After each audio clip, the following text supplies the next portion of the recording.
पछिल्लो 4 वर्षदेखि राष्ट्र सेवक कर्मचारीको तलब वृद्धि नभएको, यस अवधिमा उपभोक्ता मूल्य सूचकाङ्कमा आधारित मूल्य वृद्धि 17.3% भएको र मर्यादित जीवनयापनका लागि पारिश्रमिक सुविधा पुनरावलोकन गर्नुपर्ने महसुस गरेको छु। कर्मचारीले हाल प्राप्त गरिरहेको महँगी भत्तालाई निरन्तरता दिँदै सुरु स्केलमा 10% तलब वृद्धि गरेको छु। कार्य सम्पादनमा आधारित पारिश्रमिक प्रणालीको सुरुवात गर्न नयाँ तलब मानको 10% मासिक प्रोत्साहन भत्ताको व्यवस्था गरेको छु।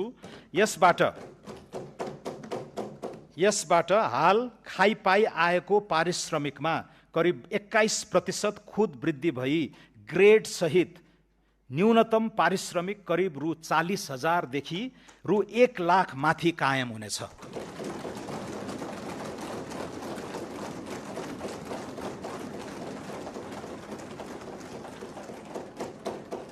नयाँ तलब स्केल सम्बत 2083 साउन 1 गतेदेखि लागू हुनेछ।